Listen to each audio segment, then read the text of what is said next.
Hello, it is Steph. This month we're taking a look at tips to help transform your business. And one of my favorites is to have just a quick and easy early morning huddle. So everyone shows up for work and you spend the first 15 minutes as a team just talking about what are that day's priorities, because everybody kind of comes at things from a different perspective. You as the owner might have a different set of priorities in mind than your team. If you're seeing things through different points of view, this is a great time to put those perspectives together to yield the best result, because the owner doesn't necessarily possess all of the information or all of the ideas that are going to drive the business forward. Some of those come from your team. So this is just a way to check in, make sure everyone is delegating work or getting help with tasks that they need, getting the resources they need to get things accomplished. It's also an opportunity to foster a team environment. If someone is really struggling with an idea, they need a brainstorming partner, maybe they need a set of skills to help them get a particular project or task done. This is a way to come together as a team and say, hey, I've got half an hour later in the morning, I can jump on that project with you. Or, just pairing people up and making it feel like you have colleagues and that not everyone is just sitting in their cubicle in isolation, and hopefully all the individual pieces that everybody is working on come together in the end, right? The more interactive the work, the more things tend to click into place.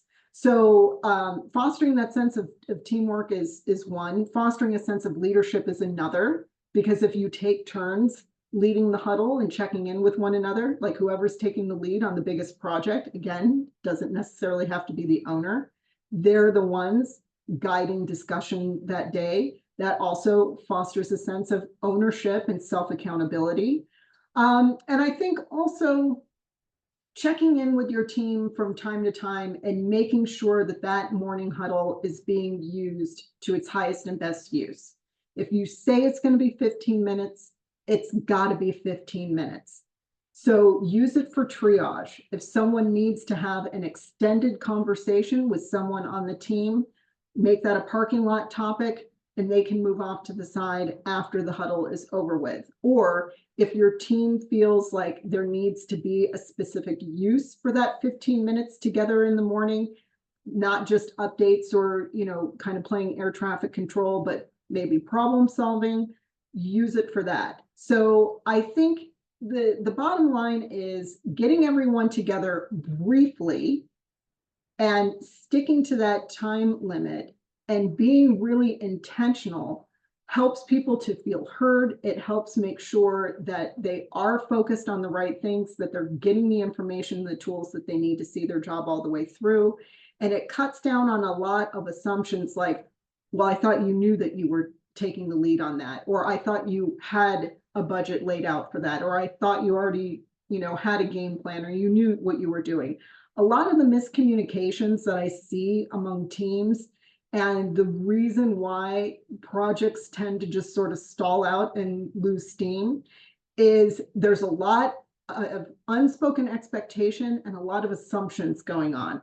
So when you routinely communicate and you keep yourselves on the same page and everybody knows like the one thing they really need to get done that day, no matter what, it's a lot easier to have a sense of accomplishment and everybody rowing in the same direction. So try a team huddle if you feel like you are really struggling with communication and expectations, and see if that helps turn that situation around for you and get your team functioning in a more galvanized way and less in a siloed way. So that's what I've got for you this week.